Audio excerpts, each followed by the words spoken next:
I am doctor Neetu Mathur, BSc part 1 paper 3 fertilisation का topic हम देख रहे थे। और अभी तक हमने देखा कि किस तरह से जो मेल गेमीट होता है, नर युग्मक होता है, वो किस तरह से जो स्पर्म है नर युग्मक, वो किस तरह से मादा युग्मक तक पहुंचता है, अंडाणु तक पहुंचता है, और उसके अंदर अलग अलग केमिकल प्रोसेस होता है, मैकेनिकल प्रोसेस होता है, जिससे कि वो मादा के अंडाणु की ज़ोना पेलुसिडा को टच करता है।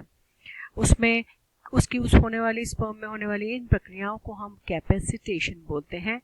कैपेसिटेशन में एक्रोसोम प्रक्रिया होती है, एक्रोसोम नलिका निकलती है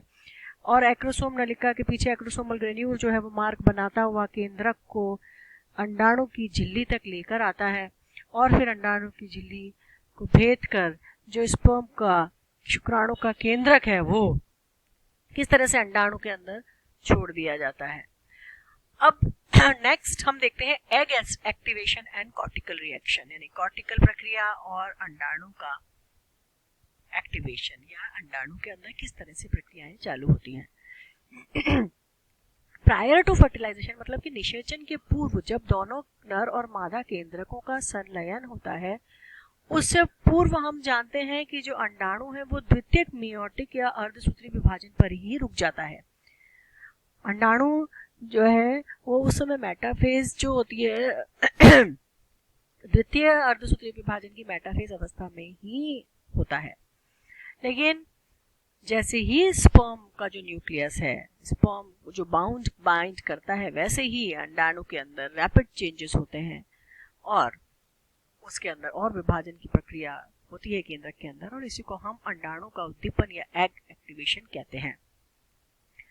जो भी कोशिका के अंदर अंतरा कोशिकीय कैल्शियम होता है उसकी मात्रा में वृद्धि हो जाती है, अर्धसूत्री विभाजन द्वितीय पूरा हो जाता है और एक अभिक्रिया प्रारंभ होती है, इसको हम कॉर्टिकल रिएक्शन कहते हैं। कॉर्टिकल रिएक्शन वास्तव में कॉर्टिकल कणिकाएं जो कि उसकी परिधि की तरफ उपस्थित होती हैं, जैसे ही स्पर्म और oocyte का संलयन होता है, जैसे ही अंडाणु और शुक्राणु के केंद्रकों का संलयन होता है, वैसे ही ये कॉर्टिकल कणिकाएं जो होती हैं वो टूट जाती हैं और बाहर की तरफ इन कॉर्टिकल कणिकाओं के अंदर कुछ एंजाइम्स होते हैं, कुछ प्रोटियोजेस होते हैं जो कि ज़ोना पेलुसिडा के अंदर छोड़ दिए जाते हैं एक्सोसाइटोसिस या बाहर छोड़ने वाली प्रक्रिया के द्वारा। ये जो एक और ज़ोना रिएक्शन इसके अंदर करते हैं और oocyte प्लाज्मा मेम्ब्रेन के साथ ये कॉर्टिकल जो ग्रेन्यूल्स हैं इनके कंपोनेंट्स रिएक्ट करते हैं। ये देखिए, ये है ज़ोना पेलुसिडा, ये है ज़ोना पेलुसिडा और ये है oocyte की लेयर। इस oocyte की झिल्ली के बिल्कुल अंदर ये कॉर्टिकल ग्रेन्यूल्स प्रेजेंट होते हैं। जैसे ही अंडाणु जो है उसका जो सिर है वो इसकी झिल्ली से oocyte की झिल्ली से टकराता है, वैसे ही एक्सोसाइटोसिस होता है और इन कॉर्टिकल ग्रेन्यूल्स में से कुछ पदार्थ रिलीज होते हैं। ये जो एंजाइम्स रिलीज हुए हैं ये इस पेरीवेटलाइन स्पेस में आ जाते हैं और यहाँ पर हार्ड हो जाते हैं, कठोर हो जाते हैं और एक मेम्ब्रेन बना देते हैं जिसको हम फर्टिलाइजेशन मेम्ब्रेन कहते हैं। और ये दूसरे अन्य अब शुक्राणु के प्रवेश का निषेध कर देते हैं, यानी ब्लॉक टू पॉलीस्पर्मी। पॉलीस्पर्मी का मतलब होता है बहुत सारे शुक्राणुओं को अंदर आना, उसको रोक देते हैं। एक ही शुक्राणु के अंदर इस टच होने से यह कॉर्टिकल रिएक्शन प्रारंभ हो जाती है और फिर दूसरे फर्दर स्पर्म्स को अंदर आने से रोक देती है, ब्लॉक कर देती है। देखिए, ये है अंडाणु की झिल्ली, दिस इज ये वाली, और ये इसकी ज़ोना पेलुसिडा, और इस ज़ोना पेलुसिडा के बाहर ये कोरोना रेडिएटा या फॉलिकल सेल्स होती हैं। इन फॉलिकल सेल्स में आप देखिए किस तरह से जो स्पर्म है शुक्राणु रास्ता बनाता हुआ अंदर आता है और इसके अंदर एक्रोसोम रिएक्शंस होती हैं और ये एक्रोसोम रिएक्शन अल्टीमेटली इस स्पर्म के न्यूक्लियस को, इस शुक्राणु के न्यूक्लियस को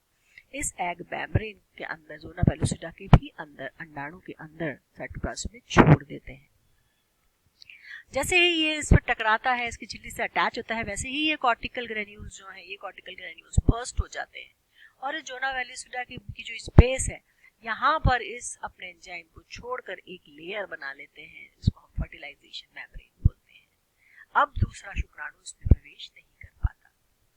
जैसे ही स्पर्म और एग का फ्यूजन होता है, देखिए वैसे ही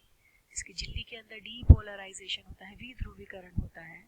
और कॉर्टिकल ग्रेन्यूल्स जो होते हैं वो बर्स्ट हो जाते हैं, अपने कॉर्टिकल ग्रेन्यूल अपने एंजाइम्स को इस बीच में छोड़ देते हैं और एक फर्टिलाइजेशन एनवेलप बना लेते हैं, देखिए,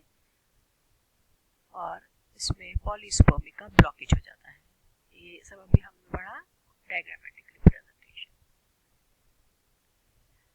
अब जोना पेलुसिडा के बाहर जब इस तरह से कॉर्टिकल ग्रेन्यूल के पदार्थों को, एंजाइम्स को छोड़ा जाता है, तो इसमें जो जोना पेलुसिडा है उसकी स्ट्रक्चर के अंदर परिवर्तन आते हैं। कॉर्टिकल ग्रेन्यूल्स के जो प्रोटीएज हैं वो उसको उद्दीपित करते हैं। कॉर्टिकल ग्रेन्यूल के जो एंजाइम साबित हुए हैं वो जोना पेलुसिडा की स्ट्रक्चर को चेंज कर देते हैं ना, और इससे पॉलीस्पर्मी हो जाती है, block to polyspermy. Block to polyspermy का मतलब है अब दूसरे अन्य स्पर्म अंदर एंटर नहीं कर सकते हैं, ब्लॉकेज हो जाता है इसका। तो this effect is the result of two measurable changes induced in the zona pellucida, यानी कि ये जो इफेक्ट हुआ है ब्लॉक टू पॉलीस्पर्मी, ये जोना पेलुसिडा के अंदर दो चेंजेस हम देखते हैं। एक तो जोना पेलुसिडा हार्डन हो जाती है, कठोर हो जाती है ना, और इस तरह से कंक्रीट टाइप बन जाती है, हार्ड हो जाती है। अब इसमें जब तक हार्डनिंग हुई है तब तक अगर कोई स्पर्म अंदर एंटर नहीं कर पाता है तो वो वहीं बाहर ही रुक जाता है, वो अब एंटर कर भी नहीं सकता, क्योंकि वो एडिशनल हार्डनिंग हो गई है, एडिशनल लेयर बन गई है, जिसको कि स्पर्म की जो क्रोमोसोम्स हैं या जो हाइड्रोलाइटिक एंजाइम्स हैं, जलाभट्टी एंजाइम्स हैं, वो तोड़ नहीं सकते स्पर्म के हेड के। तो और जो जोना पेलुसिडा के अंदर स्पर्म रिसेप्टर्स थे, हमने देखा कि कुछ ग्राही उपस्थित होते हैं जोना पेलुसिडा में, जो कि स्पर्म को रिसीव करने के लिए तत्पर रहते हैं, तैयार रहते हैं, वो इस कॉर्टिकल रिएक्शन के बाद में डिस्ट्रॉय हो जाते हैं। उनके खत्म होते ही अब स्पर्म या शुक्राणु के रिसेप्टर्स खत्म हो गए, और स्टेप्स रिसेप्टर्स ही नहीं होंगे तो फिर शुक्राणुओं को रिसीव करने की कोई भी संरचना उस अंडाणु की लेयर पर या जोना पेलुसिडा पर उपस्थित नहीं है, तो फिर वो वहां पर आ ही नहीं पाते हैं और अंडे को फर्टिलाइज नहीं कर पाते हैं। तो एक फर्टिलाइजेशन मेम्ब्रेन बन जाती है जोना पेलुसिडा में, और हार्ड लेयर बन जाती है, जो कि फिर आगे पॉलीस्पर्मी को ब्लॉक कर देती है और दूसरे स्पर्म वहां पर नहीं आ सकते।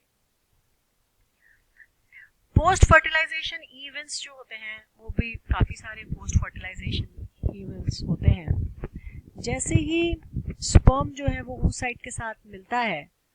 वैसे ही स्पर्म का हेड जो है वो अंडाणु के साइटोप्लाज्म में चला जाता है।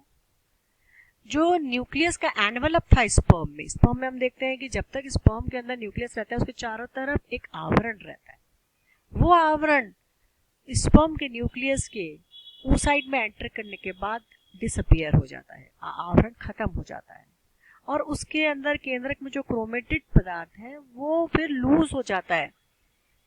और इसको हम बोलते हैं डीकंडेंसेशन।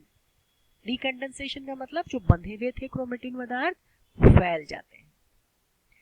इन वर्टिब्रेट्स पे क्या होता है, जो दूसरे स्पर्म के कंपोनेंट्स होते हैं, जैसे हेड के पीछे माइटोकॉन्ड्रिया है ना, सेंट्रियोल है, ये सब एम्ब्रियो के अंदर इनकॉर्पोरेट नहीं होते है ना, वो डिग्रेड हो जाते हैं, खत्म हो जाते हैं, यानी खाली केंद्रक ही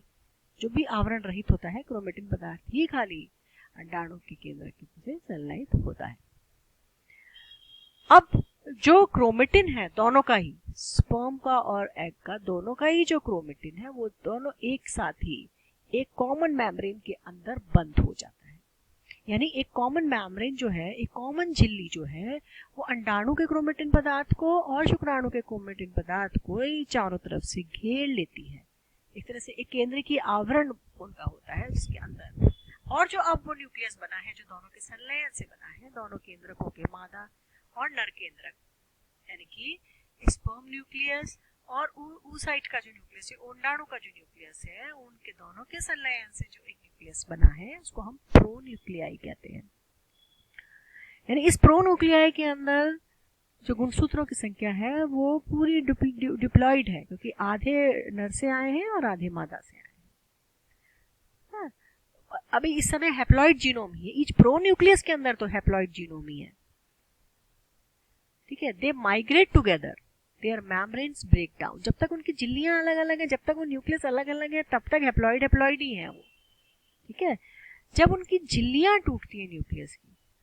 और दोनों ही जीनोम्स जो है, दोनों के अलग अलग क्रोमेटिन पदार्थ एक कंडेंस होते हैं क्रोमोसोम्स के अंदर, तब वो फिर डिप्लॉयड न्यूक्लियस या डिप्लॉयड ऑर्गेनिज्म बनाते हैं। यानी प्रोन्यूक्लियाई जो है वो अलग अलग हैं, हर मेल प्रोन्यूक्लियाई और फीमेल प्रोन्यूक्लियाई है, तो एक कॉमन मेम्ब्रेन में बंद है। लेकिन जब उनके न्यूक्लियस की दीवारें या टूटती हैं, झिल्ली उनकी ब्रेक डाउन होती है, तब उनके जीनोम्स जो है वो कंडेंस हो जाते हैं क्रोमोसोम्स में और एक डिप्लॉयड ऑर्गेनिज्म का जन्म का निर्माण होता है। इस तरह से हम देखते हैं कि जो फर्टिलाइजेशन है, पूरा फर्टिलाइजेशन एक ऐसा प्रोसेस है जिसमें कि हेरिडिटरी मटेरियल का फ्यूजन होता है, fusion of the hereditary material of two different sex cells, male और फीमेल युग्मक के अंदर जो केंद्रक है उनका संलयन। वास्तव में दोनों ही मेल और फीमेल के हेरिडिटरी मटेरियल आनुवंशिक पदार्थों का संलयन इस प्रक्रिया में हम देखते हैं, जिसमें स्पर्म का कैपेसिटेशन होता है। स्पर्म जो है उसके कैपेसिटेशन के बाद में एक्रोसोम की रिएक्शन होती है। इस एक्रोसोम की रिएक्शन के बाद में ये एक्रोसोम नलिका बनती है, एक्रोसोमल ग्रेन्यूल पीछे पीछे आता है जो रास्ता बनाता रहता है और उसके पीछे नर का केंद्रक जो है वो फ्यूज करता है प्लाज्मा झिल्ली पर। हमने देखा किस तरह से ये प्रक्रिया होती है, पेनिट्रेट करता है शुक्राणु जोना पेलुसिडा पर, और इसमें जोना पेलुसिडा पर शुक्राणु के रिसेप्टर्स के लिए रिसेप्टर्स उपस्थित है रिसेप्शन के लिए, और वो स्पीशीज स्पेसिफिक होते हैं। उसी प्रजाति का केंद्रक का न्यूक्लियस अंडाणु ही उस प्रजाति के शुक्राणु के साथ संलयन कर सकता है, उसके लिए उनमें ग्राही उपस्थित रिसेप्टर्स उपस्थित होते हैं। इस तरह से हम देखा एक्रोसोम रिएक्शन होती है। फिर उसके बाद में स्पर्म oocyte के साथ बाइंड करता है, कैसे जोना पेलुसिडा है वो उसको बाइंड करती है, कैसे कॉर्टिकल रिएक्शंस होते हैं, जो कॉर्टिकल ग्रेन्यूल्स हैं ये बर्स्ट होते हैं, ये कॉर्टिकल ग्रेन्यूल्स बर्स्ट होकर इस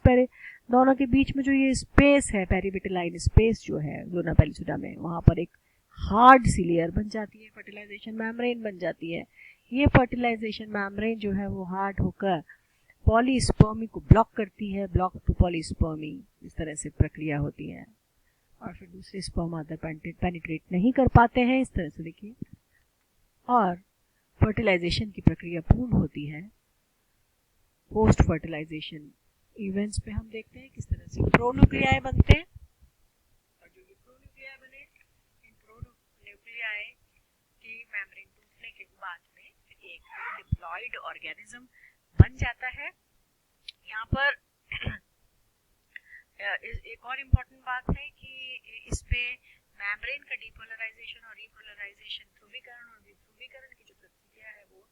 देखने को मिलती है। कई सारे आयंस के चेंजेस होते हैं, रेस्पिरेशन की रेट में चेंजेस होते हैं, मेटाबॉलिक चेंजेस होते हैं, कोएंजाइम्स में चेंजेस होते हैं, और फिर इन सभी चेंजेस के बाद में कुल मिलाकर एक डिप्लॉयड ऑर्गेनिज्म का निर्माण होता है, और इसी संपूर्ण प्रक्रिया को हम निषेचन कहते हैं। Thank you.